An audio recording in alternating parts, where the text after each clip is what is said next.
TV Batuíra Portugal. Para lá do amanhã.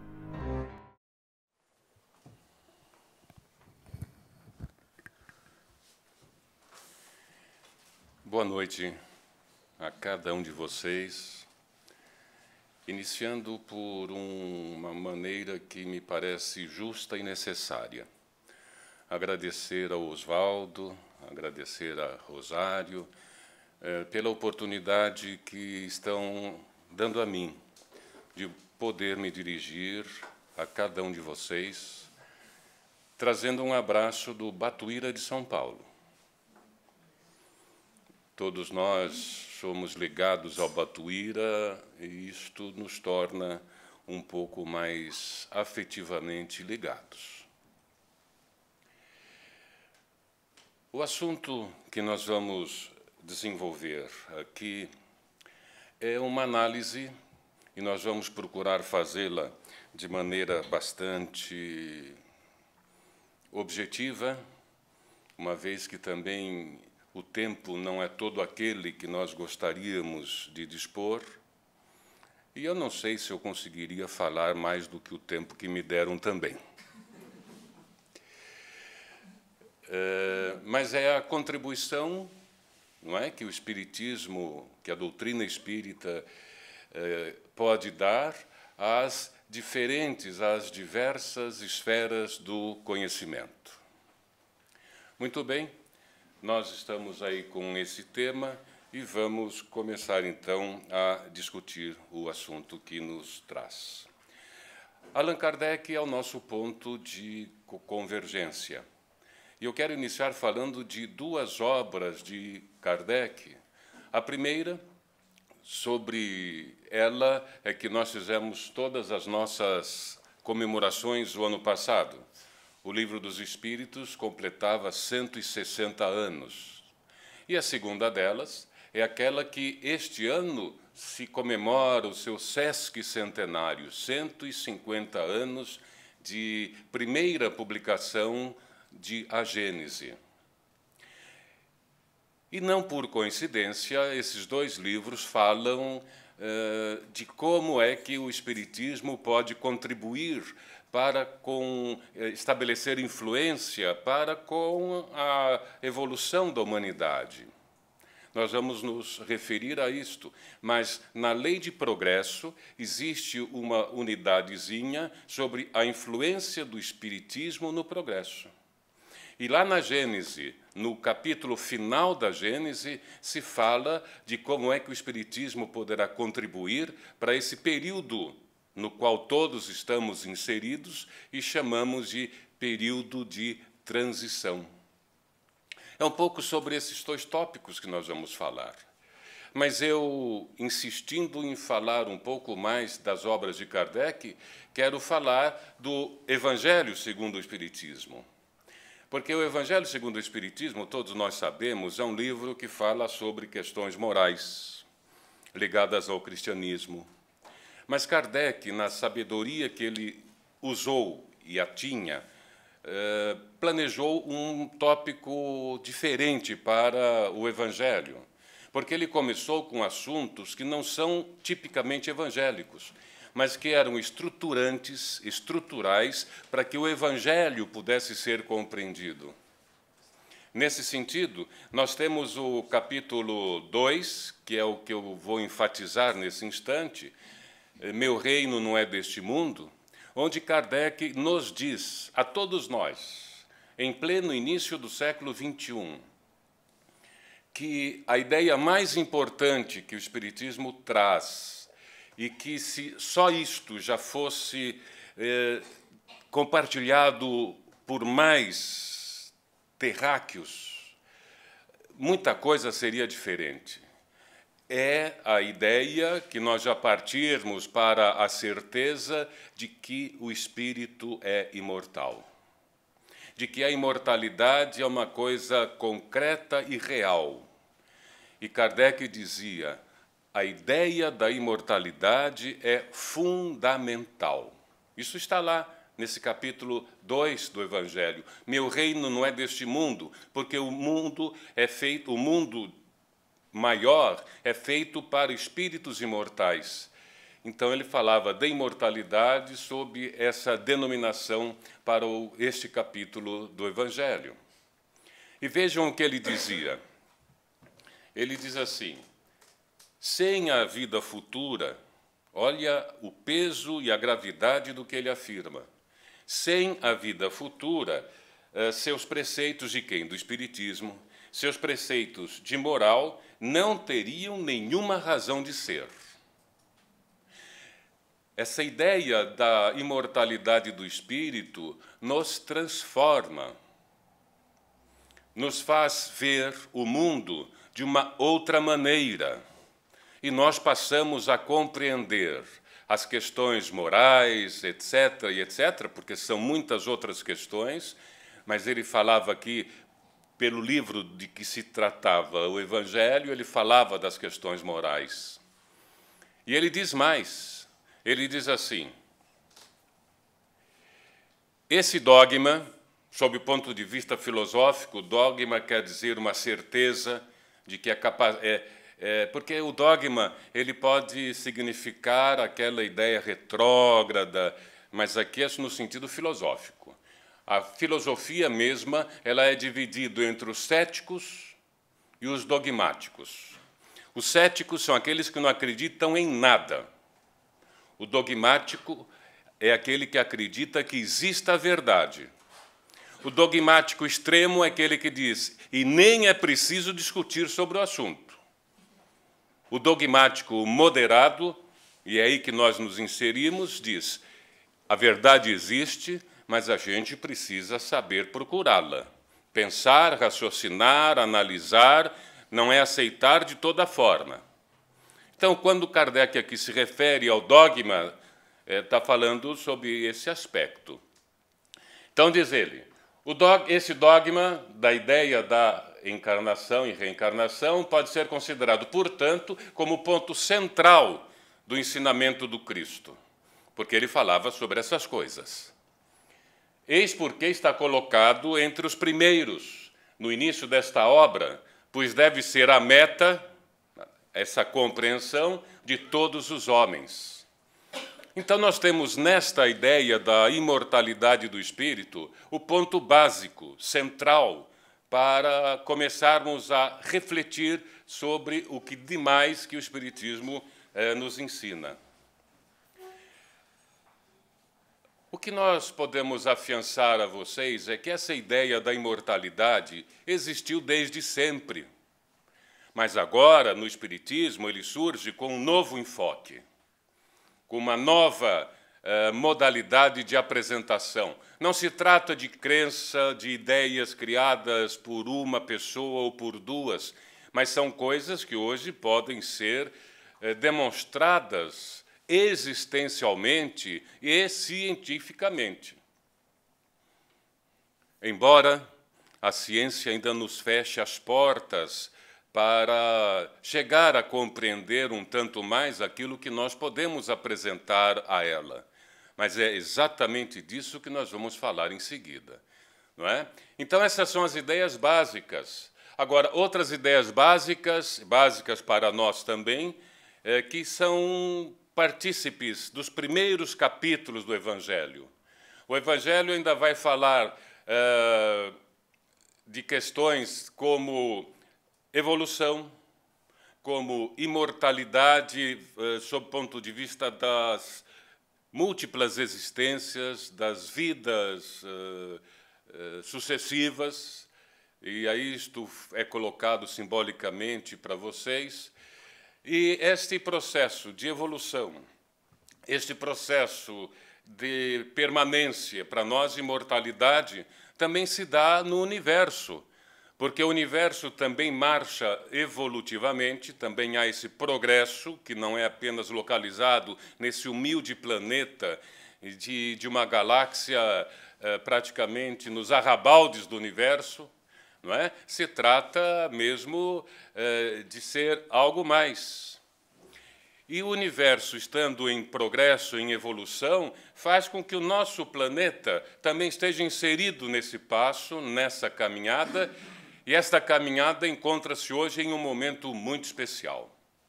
É o momento em que nós estamos procurando dar um salto de qualidade na vida planetária e temos que refletir qual é o papel que cabe à doutrina espírita neste conjunto de ações que podem ser tomadas.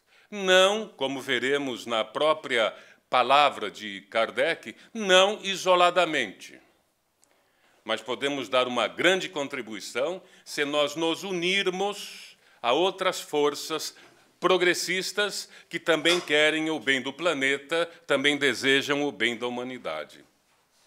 Muito bom, é sobre isso que nós vamos fazer, recapitulando, então, os capítulos iniciais do Evangelho, que trazem um painel histórico para definir que o Espiritismo faz parte de um processo de evolução sobre as ideias fundamentais da humanidade, e depois as ideias da imortalidade, como nós vimos, e mais a ideia da reencarnação e a ideia das muitas moradas, da vida que hoje os cientistas balbuciam isto, mas ainda com alguma preocupação de estarem certos ou errados, mas que Kardec, em plena época de discussões materialistas, ele afiançava, através da doutrina espírita, de que há, sim, vida além do nosso planeta. Essas todas são ideias marcantes, são ideias que podem representar contribuições imensas, desde que nós também nos coloquemos à altura do diálogo com a cultura contemporânea. Haveremos de ter êxito se nós buscarmos esta prontidão, essa expertise ao diálogo. Quando Kardec fala sobre esse processo de evolução, que o Espiritismo veio em um momento adequado, ele fala nos períodos pelos quais o Espiritismo poderia ou deveria passar. Eu vou mostrar rapidamente isso para vocês, até em termos visuais. E Kardec fez isso em 3 momentos. O primeiro momento deles foi no próprio Livro dos Espíritos, lá no final, nas suas conclusões, em que Kardec dizia que o Espiritismo passaria por 3 momentos. O primeiro deles seria o momento da curiosidade, em que as pessoas ficariam curiosas pelos fenômenos, se aproximariam apenas para satisfazer a sua curiosidade. Alguns prosseguiriam, outros, cansados pelo simples fato de serem curiosos e satisfeitas dessa curiosidade, seguiam o seu caminho já palmilhado até ali. O segundo momento seria um momento de raciocínio e da filosofia, que é um momento de mais seriedade, de uma busca científica e de uma busca racional a analisar essas verdades que o Espiritismo trazia. E o terceiro momento é o momento de fazer a diferença, é o momento da aplicação daquilo que o Espiritismo nos ensinava como diretrizes para a vida, para a sociedade, e de mudança, de alteração de cenários, busca por um mundo melhor. A segunda possibilidade foi na Revista Espírita. Na Revista Espírita também Kardec falava, já num outro momento, com um conjunto mais novo de ideias, mas a estrutura é a mesma. O primeiro momento de curiosidade, falando mesmo da questão das mesas girantes, que era muito legal, era estranho, e despertava a curiosidade, mas que depois viria o momento da observação, do estudo, da análise. Depois viria o momento em que o Espiritismo, baseado no seu próprio desenvolvimento, seria admitido como uma fonte adequada de informações e de reflexões. Mas o final também é muito parecido, da influência sobre a ordem social.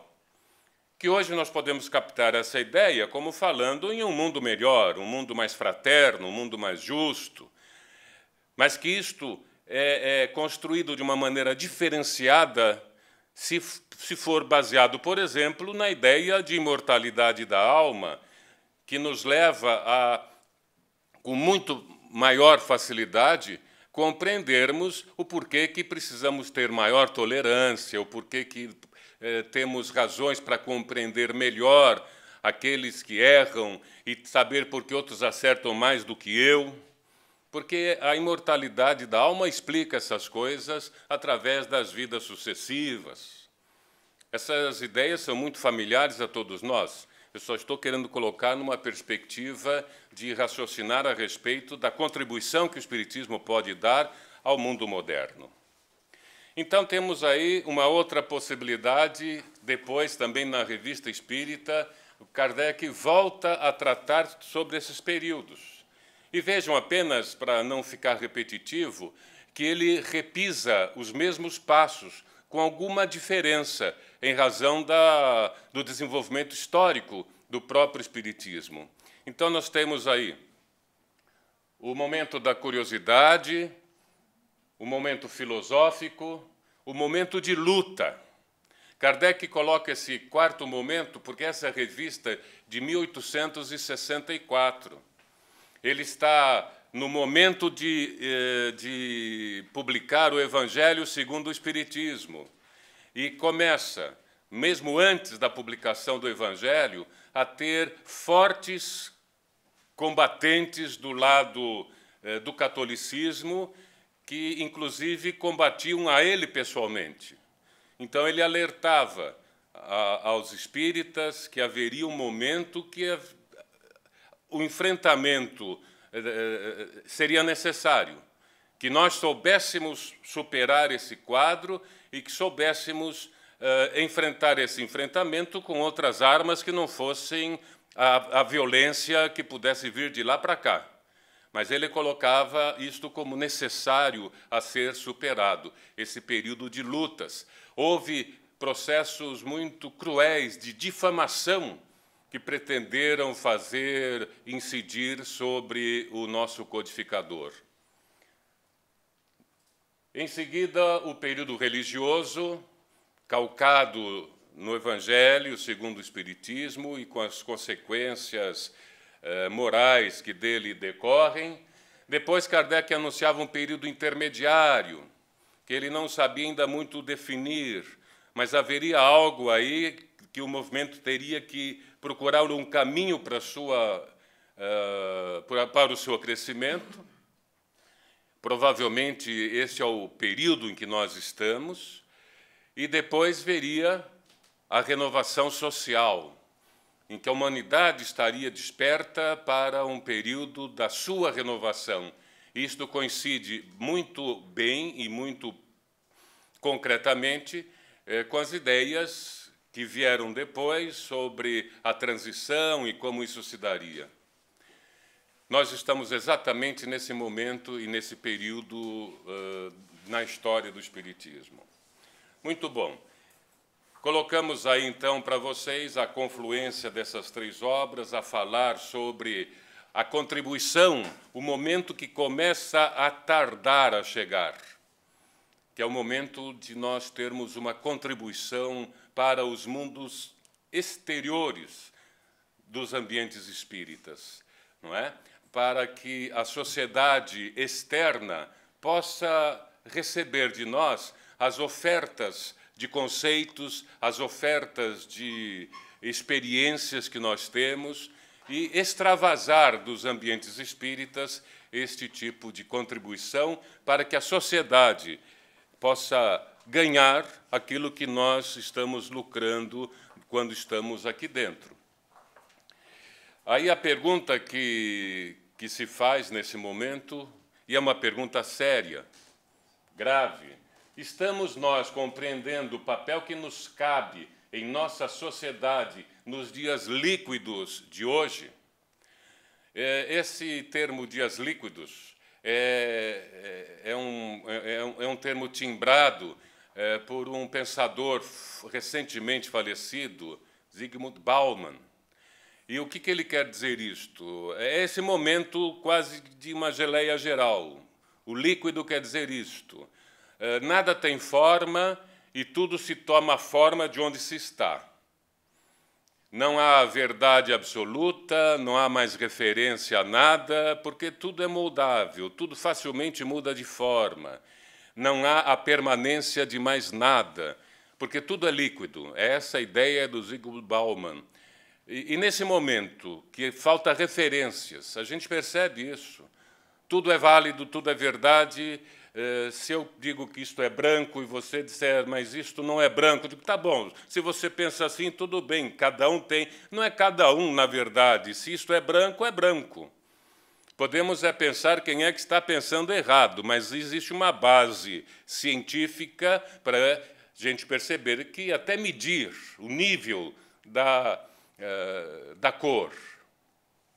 Então, quando se diz que esse período é um período líquido, é que nada tem forma, nada resiste a nada, é o momento do vale tudo. Eu estou certo e você que acha que eu estou errado também está. E vem um terceiro e diz, então, se os dois estão errados, o certo sou eu, então está todo mundo certo, não importa do que se fale. Não estamos vivendo um tempo mais ou menos assim? Estamos. Então, é desse momento líquido que fala Bauman, e é esse período de transição, provavelmente, mencionado por Kardec. É esse período em que o mundo inteiro está buscando referências e que a gente talvez possa contribuir para indicar uma direção para essa liquidez absoluta. Aí nós temos a foto em homenagem ao autor dessa ideia, o Zygmunt Bauman, e pensar um pouco sobre isso. E se nós pensarmos nesta figura que apresenta-se aí, nós vamos ver, e ela está assim muito pós-moderna mesmo, cheia de cores, uma imagem meio confusa, mas todos percebem que há um cavalo, que há um cavaleiro, e o cavalo está disparado. E se alguém perguntasse para o cavaleiro, para onde você vai? Ele disse, pergunta ao cavalo, porque ele é que sabe, eu estou sem o menor controle sobre ele. É um pouco assim que o mundo está hoje, não é? Essa liquidez é ocupar espaços onde espaços existirem. Então, não há uma racionalidade de caminhos. O cavalo é que sabe a minha direção. É claro que isso é um pouco exagerado para a gente ser convidado a pensar a respeito disso. E o Espiritismo, de que forma pode contribuir com a humanidade em um momento em que nós mesmos nos sentimos sem tantas forças assim? Afinal, a sociedade se tem recusado a nossa disposição de contribuir com ela mais significativamente. O fato é que os tempos não são os melhores, no duplo sentido aqui, não é? A época e um tempo meio nublado. É preciso a gente imaginar, e aí nos apoiamos na Gênese de Kardec, quando fala nós estamos num momento de transição, nós estamos num momento de mudança de tempo, de mudança de época, muito mais do que numa época de mudanças, nós estamos numa mudança de época. E é isso que nós precisamos entender, essa seriedade. Buscar descortinar, abrir horizontes para que a gente possa ampliar a nossa visão e termos uma clareza, não é, do que está por trás dessas nuvens, desse tempo nublado, dessas incertezas líquidas, ou, como dizia Kardec, deste período cuja característica é da indeterminação. Vejam a clareza com que Kardec olhava para o nosso tempo. Agora, não é simples a gente pensar numa contribuição mais decisiva, porque nós temos que nos repensar um pouco, refletir sobre as nossas práticas, sob o ponto de vista de aprimorar as nossas práticas, a nossa forma, inclusive de olhar por cima do muro e olhar o mundo lá fora. Perceber que nós temos responsabilidades externas aos nossos ambientes mais íntimos, aos nossos lares, às nossas casas, aos nossos encontros doutrinários. E Herculano Pires, um filósofo brasileiro com reflexões e contribuições imensas para o espiritismo, ele trouxe uma reflexão. Eu teria algo mais a falar sobre ele, mas para poder falar mais sobre esse assunto, eu vou dizer sobre o Herculano que é essencial, para depois a gente pensar a respeito. Herculano dizia assim, no seu livro O Centro Espírita: se os espíritas soubessem o que é o centro espírita, quais são realmente a sua função e a sua significação, o espiritismo seria hoje o mais importante movimento cultural e espiritual da Terra. É claro que nós estamos hoje em um local privilegiado entre tantos centros e tantas entidades espíritas que existem no planeta, mas que, na média, é preciso entender muito bem o que significa uma instituição como esta na produção de conhecimento. Não é simplesmente na cópia de conhecimentos já existentes, no avanço de conhecer melhor a doutrina, buscar quais são os pontos da doutrina que mais contribuem com o momento presente da humanidade e buscar oferecer esta contribuição para este período que estamos passando. Esta é uma reflexão. Aí, Herculano Pires fala sobre outras coisas que são desdobramentos desta, mas eu deixo depois para que vocês reflitam e até busquem essa bibliografia, que é muito importante. O Centro Espírita de Herculano Pires, da editora Paideia, a editora da Fundação Herculano Pires, lá em São Paulo. Então, se compreender o Centro Espírita, estudarmos qual é o nosso espaço estratégico de produção de resultados que possam ser importantes para o público externo aos centros espíritas, se essa é a ideia, nós sabemos que é um trabalho para nossas mãos, mas é um trabalho que certamente terá apoio de outras instituições em outras esferas, e que, acima de tudo, nós vamos ter uma coordenação suprema que deverá ser o nosso norte maior. Mas é baseado nisto que nós temos que refletir sobre essas nossas condições. Resultado: o que nós podemos oferecer é uma nova visão de mundo. Não vimos que a imortalidade do espírito pode mudar a nossa visão das coisas? Pois a visão de mundo é aquilo que ou muito nos ajuda ou, de alguma forma, nos atrapalha. E nós precisamos, através do conhecimento doutrinário, possibilitar que outras pessoas possam olhar o mundo também de uma maneira diferente. O assunto não é tão fácil assim, que vocês percebem a dificuldade que eu estou tendo, mas já vamos resolver. A época dos copos passaram, mas deste não. É esse olhar diferente que nós podemos oferecer à humanidade.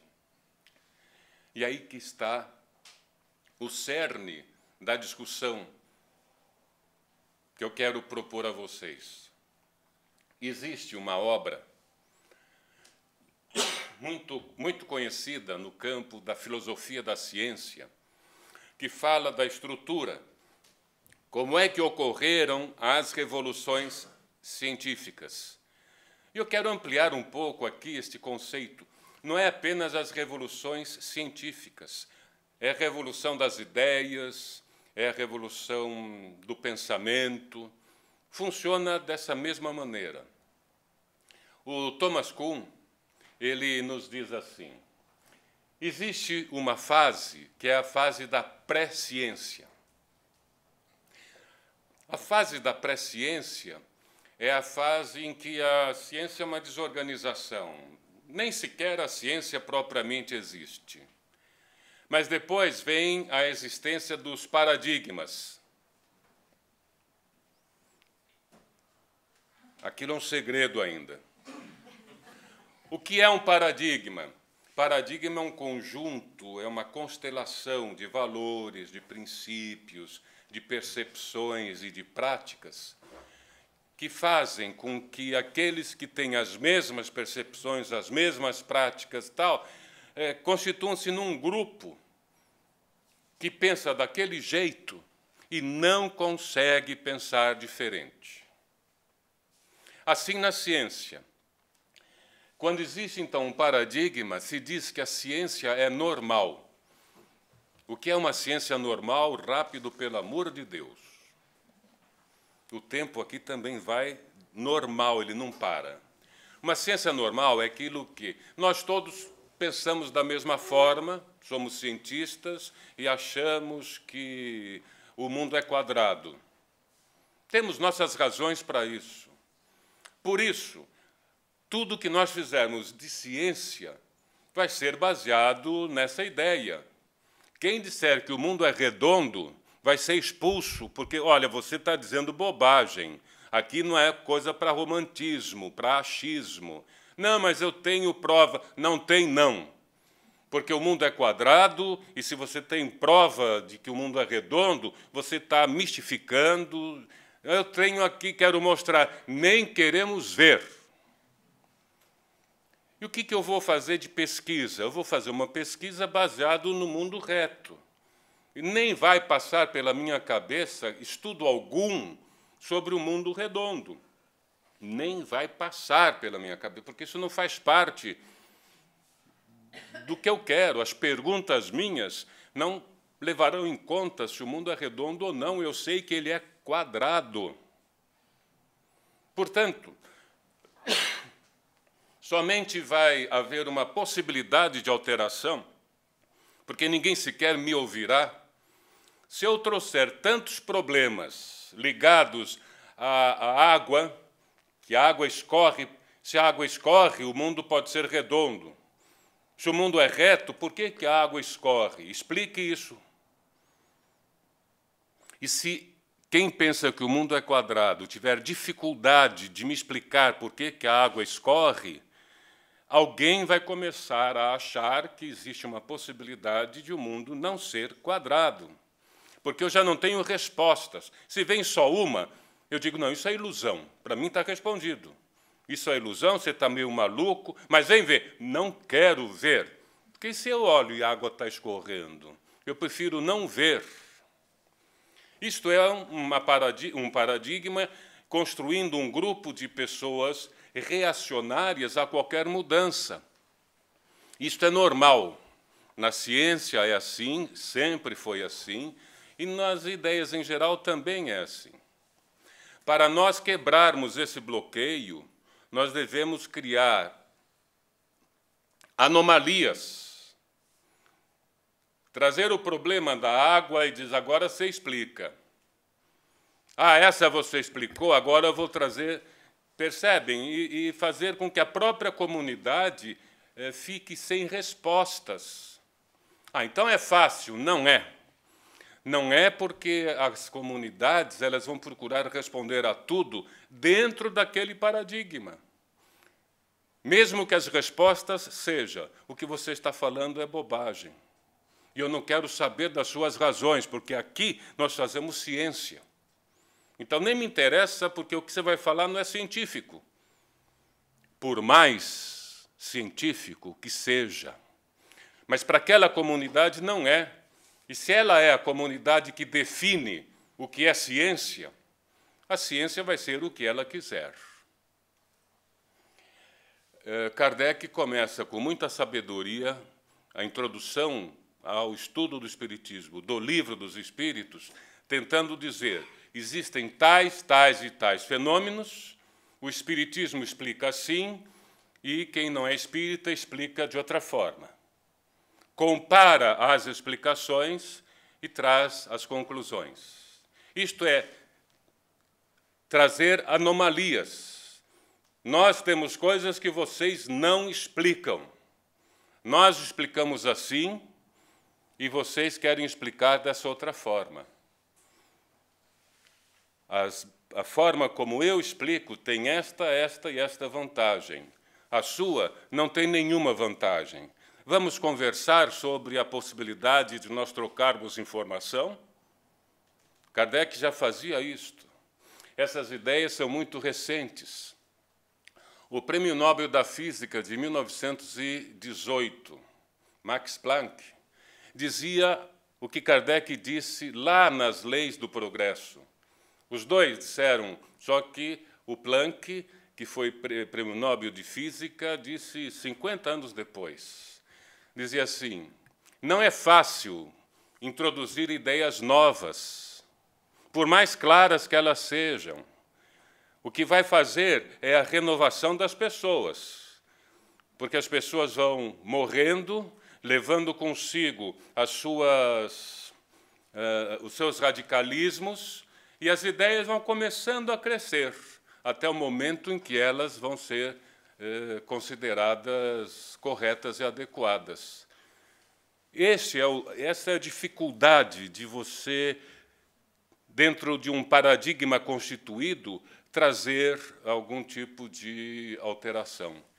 O paradigma é fechado e só se resolverá se houver um excesso de anomalias que o paradigma existente não responda, ele entra em crise, aí é preciso haver um paradigma alternativo que diz: se não é assim, pode ser assim. É o Espiritismo hoje, a ciência espírita, para falar na linguagem da ciência, não é? A ciência espírita quase é e precisa se comportar como um paradigma alternativo, fustigando o paradigma materialista e oferecendo-se como alternativa. É assim que a nossa contribuição, não só na área científica, mas na área filosófica, pode começar a ser levada a sério, quando nós nos postarmos como, de fato, aquele que tem uma alternativa. E nós não estamos muito perto de fazermos isso, mas precisamos ganhar força e musculatura nesse setor. Aí vem a ciência extraordinária, que é essa ciência alternativa. Ela ainda não é um paradigma, mas as pessoas começam a perceber que ela tem respostas, e, se for o caso, ela se torna a provocadora de uma revolução científica e se estabelece como um novo paradigma. Rapidamente, eu quero trazer para vocês aquela que agora não queria vir e veio. O paradigma é como um quebra-cabeça, um puzzle.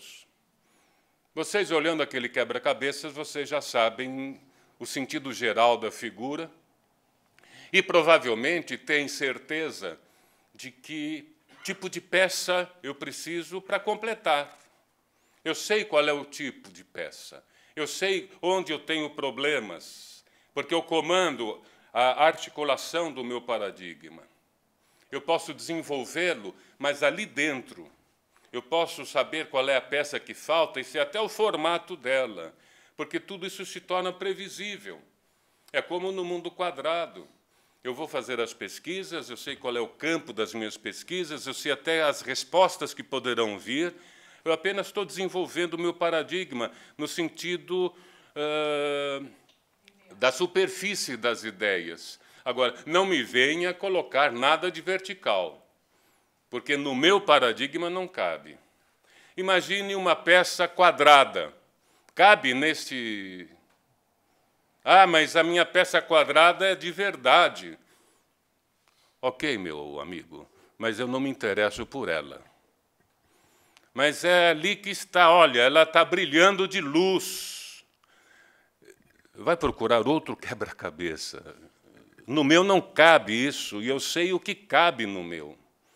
Então você vai ter que fazer com que ele perceba que a sua peça, de alguma forma, tem sentido.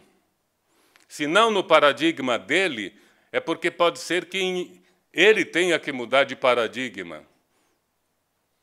Esta é uma visão figurativa do que a ideia de paradigma quer dizer. Nós temos que lidar com essa dificuldade. E aí Kardec nos fala desse período de transição, desse mundo de regeneração, essa época em que as alterações vão acontecer, não é, no seio da humanidade, que nós vamos ter uma mudança de qualidade nas nossas relações, e todas essas coisas que estão lá no capítulo final da Gênese, também fará muito bem se a gente buscar ali outras informações. Ali Kardec está dizendo desse período de transição, e vai chegar um momento, deixa eu ver onde é que está isto aqui. Aqui ele está falando da nova geração, e esse texto aqui eu quero que a gente pense sobre ele. Ele vai dizer assim, olha, o Espiritismo não cria a renovação. Porque a renovação, diz Kardec na Gênese, a renovação, a mudança, vem pela evolução das coisas, da humanidade. Agora, o Espiritismo é a doutrina que tem todas as condições, pela sua visão ampla, pela profundidade dos seus conceitos, pelas propostas que traz, o Espiritismo tem todas as condições de apoiar esta transição pela qual vamos passar, já estamos passando. E aí Kardec é claro. Por quê? Se os tempos são chegados para esta transição, os tempos chegaram também para o Espiritismo. E aí Kardec conclui, por isso que ambos, Espiritismo e esse período de transição, vieram ao mesmo tempo. O importante é que Kardec nos alerta. Nós, sozinhos, não conseguiremos dar força a esse processo de mudança. E Kardec diz, é preciso que os espíritas, com as ideias que têm, se aliem a outras forças progressistas da sociedade, que pensem também no bem coletivo, que se associem na busca da construção desse mundo de transição. É um conselho, é quase que uma conclamação para que a gente estabeleça mesmo alianças, aproximações com outras forças progressistas da sociedade. Porque esse trabalho de mudança será um trabalho de toda a humanidade, sabendo que o Espiritismo tem muito a contribuir pelas ideias inovadoras e inquestionáveis, não é? Da imortalidade, da pluralidade das existências. Só que nós precisamos também nos aprontar para dialogar com o mundo em um sentido amadurecido também, porque para o Espiritismo, para os espíritas, os tempos são chegados, na linguagem de Kardec. Bem, não estranha, então, se você perceber-se assim, indo numa direção e todos indo na direção contrária. É o pioneirismo, às vezes, da defesa de algumas ideias que ainda precisam ganhar espaço. Ou você fazendo um gigantesco salto para o futuro, para uma outra época, no sentido de construção desse futuro, e não ser acompanhado pelos seus próprios companheiros. Às vezes, isto é uma questão mesmo que ocorre nesses momentos de transição. E a gente precisa ter a coragem de fazer a contribuição para uma mudança mais coletiva. Agora, de uma maneira muito rápida, eu quero apenas apresentar, sinteticamente, as contribuições que o Espiritismo pode oferecer, ou pode se preparar para oferecer, porque o Espiritismo tem as contribuições facilmente, a doutrina. O movimento espírita é que precisa respirar fundo e dizer: vamos em frente e vamos dar corpo a todas essas ideias, a todas essas contribuições. Precisamos ter esse diálogo maduro com a cultura e com a sociedade contemporânea. Porque a quebra de paradigmas vai muito mais à frente, vai além do que essa singeleza de eu acredito, eu acho.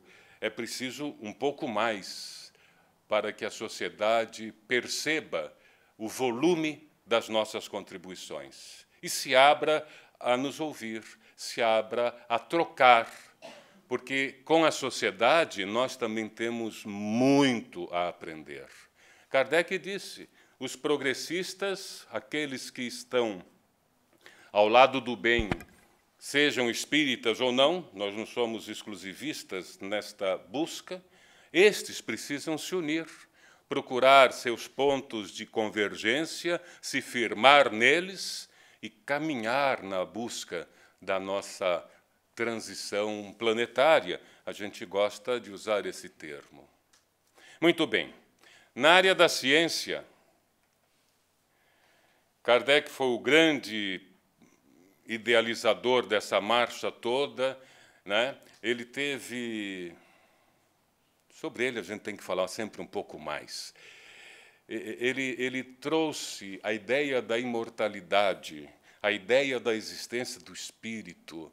Ele trouxe do mundo das boas ideias, das fabulações, das convicções subjetivas, ele trouxe para o mundo concreto da comprovação científica.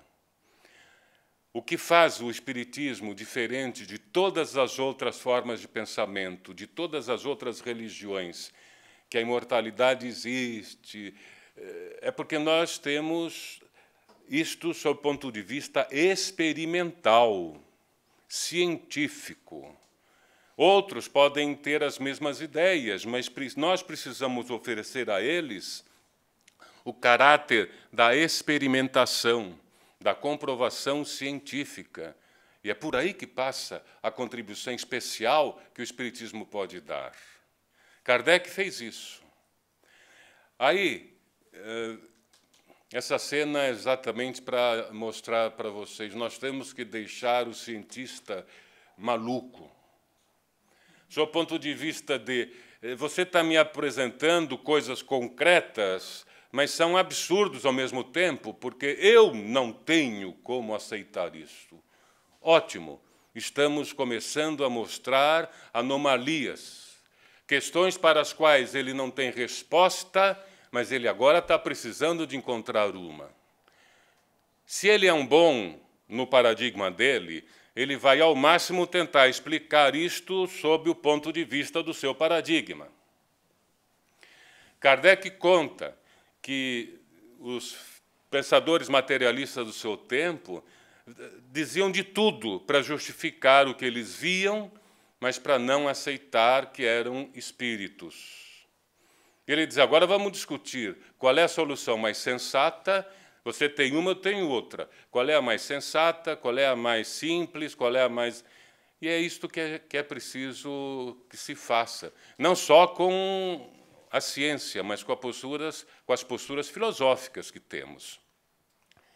Então, eu coloco aqui algumas. Questão de cura. Nós fazemos cura, não fazemos?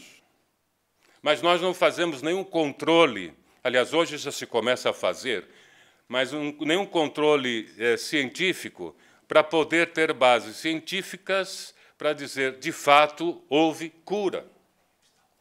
Estas EQMs, os estados de quase morte, os jornais, a televisão, fala disso. Quem é que pode falar disso com mais conhecimento de causa? Aqueles que lidam com o assunto como imortalidade, etc. E nós não fazemos o que podemos, porque nós temos todo o conhecimento sobre isso.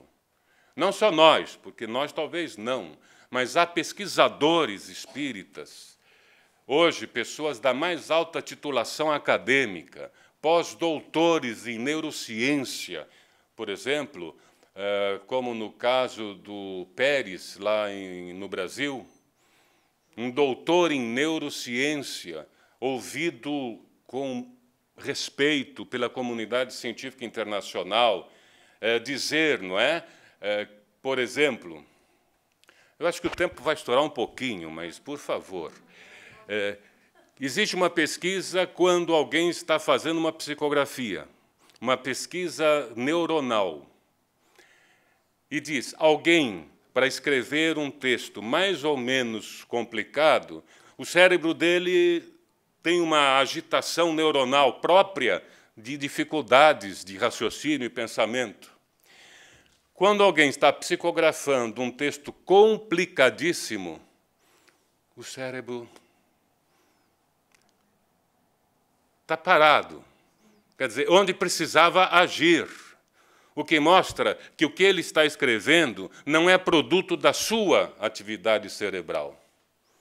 Eu estou simplificando, mas na raiz é isto. É uma prova de que, quando alguém está psicografando, existe uma paralisia do cérebro do dono daquele instrumento físico.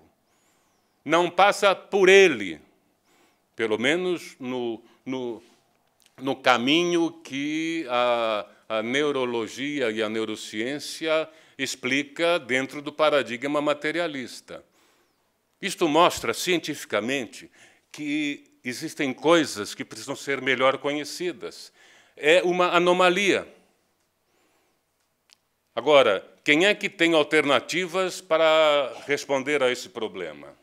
Hoje nós já temos algumas pessoas capacitadas para, em qualquer ambiente acadêmico, falar com seriedade.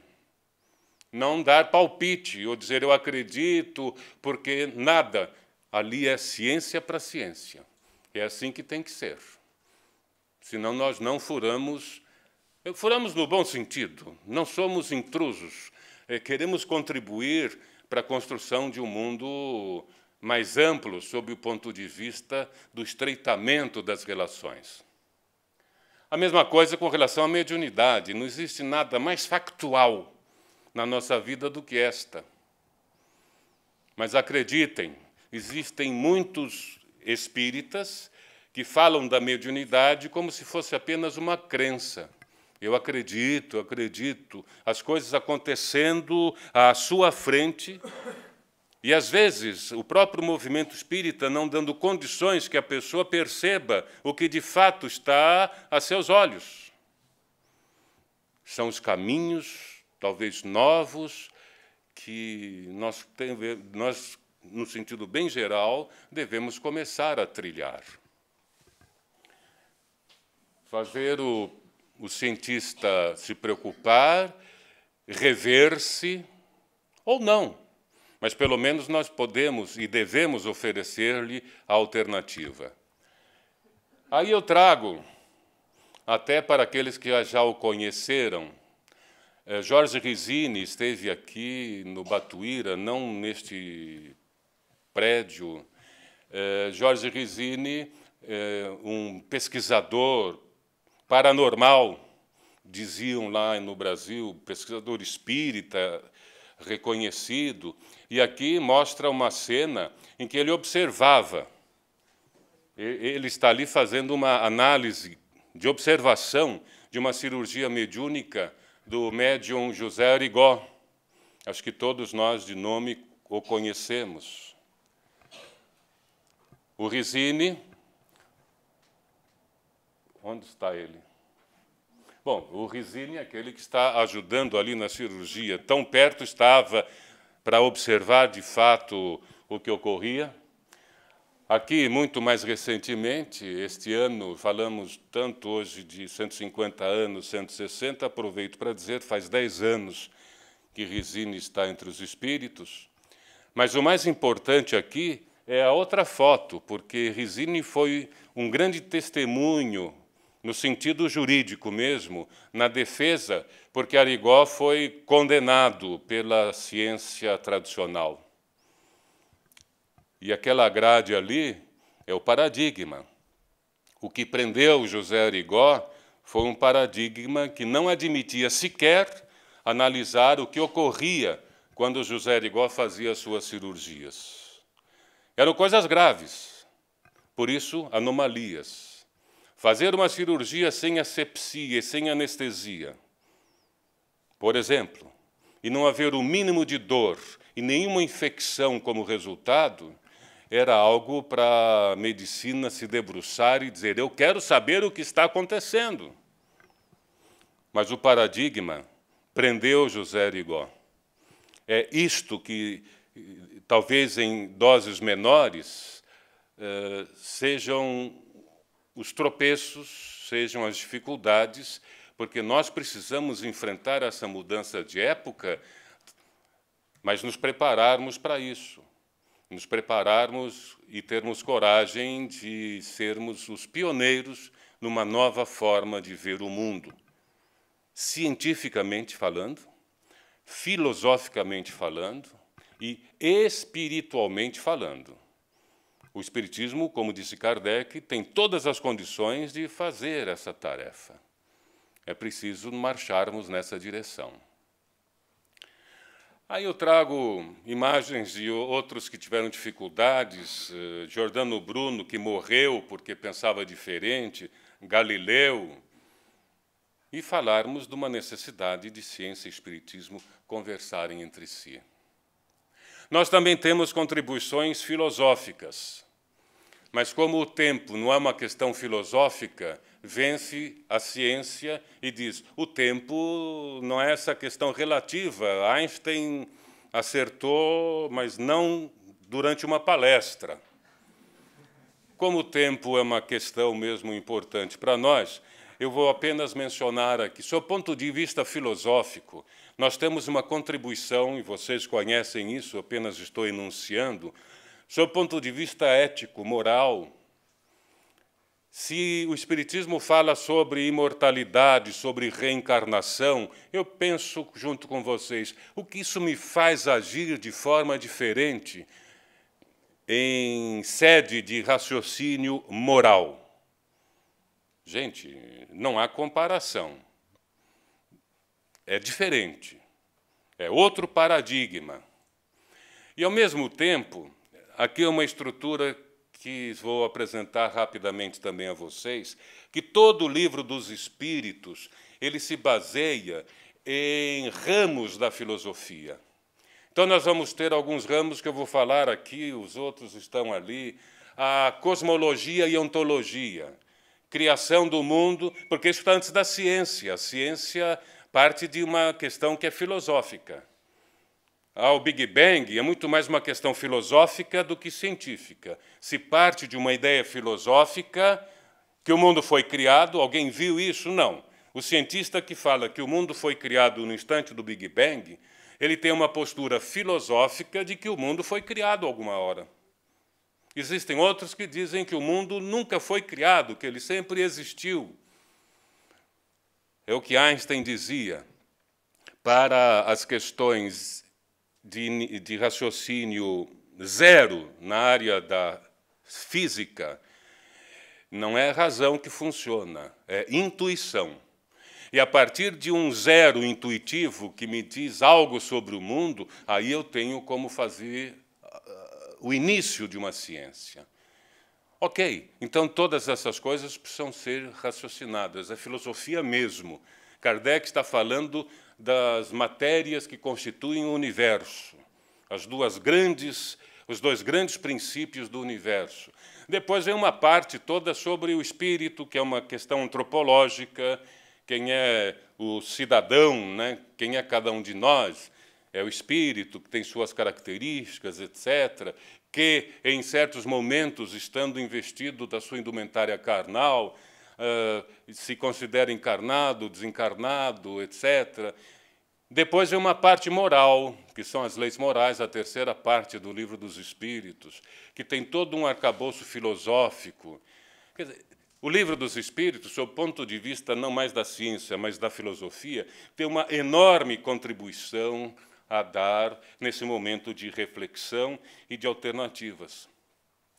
E o Espiritismo, portanto, é essa síntese de conhecimento. Tudo que se construiu pela humanidade hoje, o Espiritismo coloca, mas de uma forma diferente, sob o nosso paradigma. Não é? Nesse ponto de vista que ele essa síntese. Depois, sob o ponto de vista da religiosidade. Claramente, nós trabalhamos por uma questão da fraternidade, da tolerância, e temos alguns princípios também.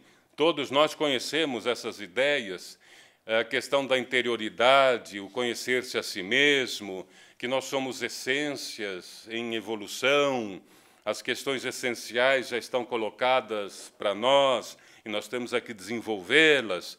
E a comunicação com o inteiramente outro, em linguagem filosófica religiosa, o inteiramente outro é esta força que nós chamamos de Deus.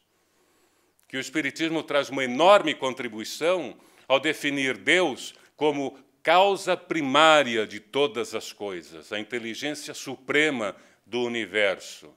Sem o prejuízo dessas personificações, dessa antropologização, dar essa formação humana a Deus, eu acredito que muitos cientistas, muitos ateus, não acreditam em Deus se dizer que Deus é aquele cidadão, etc., mas que eles têm uma sensação de que existe essa força superior.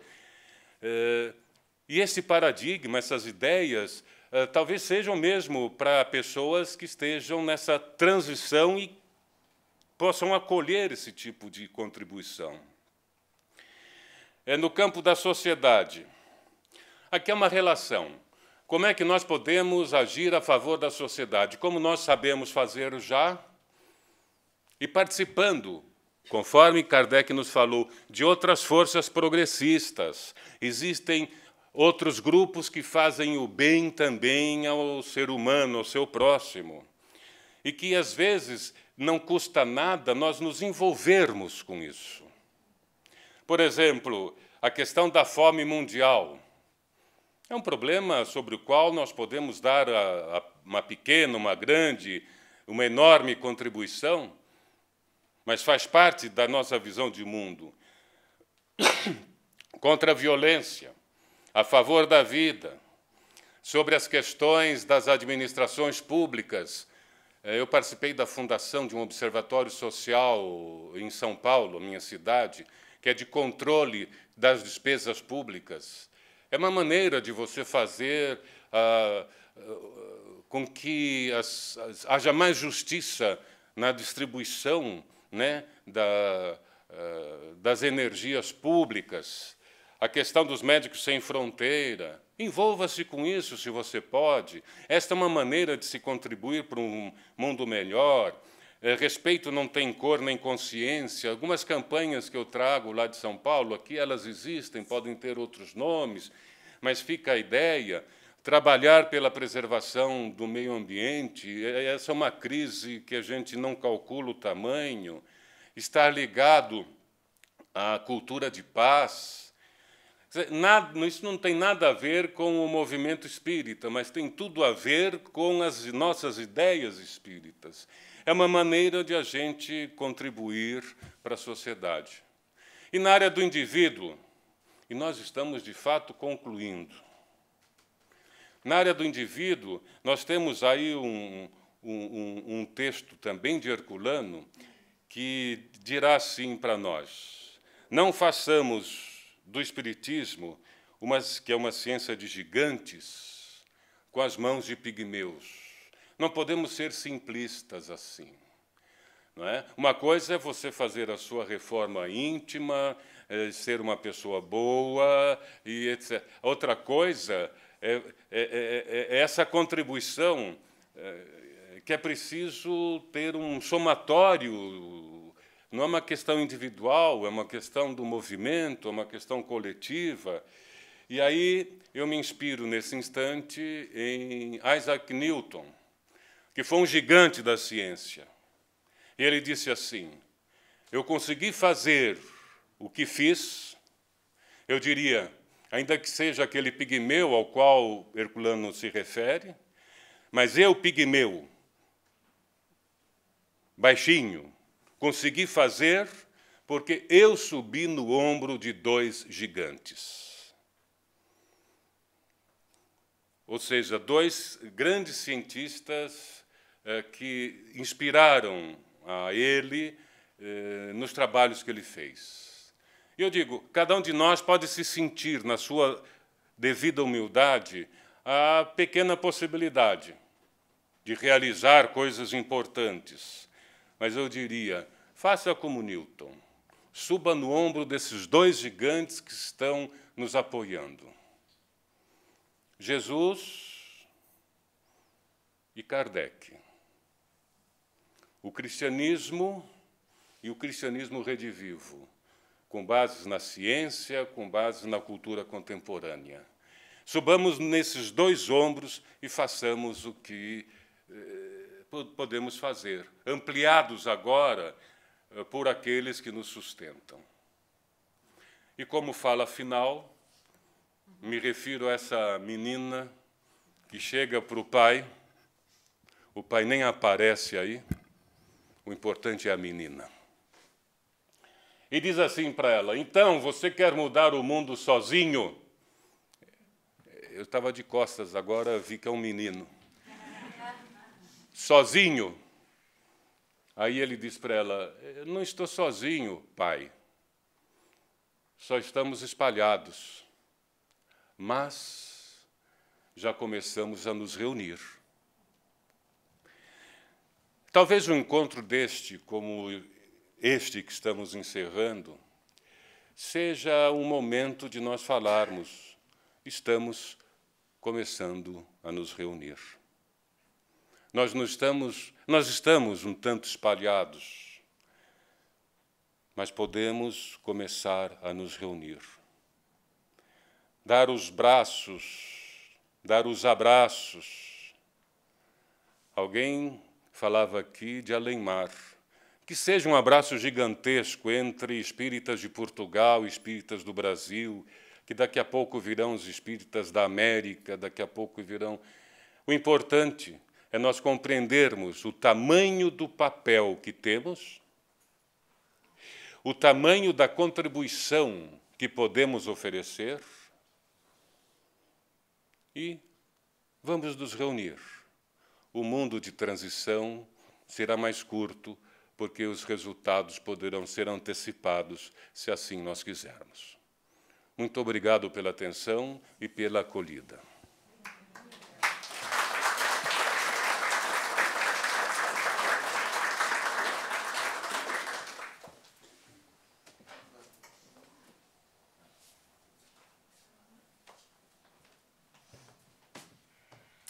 Queridos companheiros, chegamos ao final deste nosso reencontro. Trouxe-nos lembranças, trouxe-nos saudades, e cheguei até uma hora, se não sabia se era o Jorge Risino, se era o nosso Luís, mas não me importa. Polêmico, pela verdade, o Jorge Risino, não é isso? E que convivemos, foi nosso hóspede, nossa casa, e nos traz muita alegria. E vamos reunir, e quem sabe até podíamos reunir antes do senhor ir no dia 20 para São Paulo. Oi? Fica no ar. E é através destes nossos reencontros que nós vamos crescendo na compreensão da realidade que o Espiritismo nos vai trazer a cada passo. E nós, estudantes, alunos ainda incipientes, vamos verificando que essa realidade, e nela nós estamos integrados, e estamos contribuindo, embora muito palidamente. Mas deixa-nos felizes, porque já estamos fazendo alguma coisa. já nos estamos reunindo para podermos amanhã, quiçá, ofertar um trabalho mais eficiente. Amigo Luís, leve daqui do velho Portugal para o Brasil, mas mais firme para o nosso Batuíra, a nossa família batuirense, da minha gratidão ao Esparto, que devia estar aqui, que deve estar aqui, ao nosso Douglas, ao nosso Sabério, que foi aquele pai que já está no plano espiritual, e tantos outros em que um dia nos acolheram, nos ajudaram, e que graças a eles nós hoje estamos aqui reunidos. Muito obrigado, e que outra vez nós estaremos no reunido.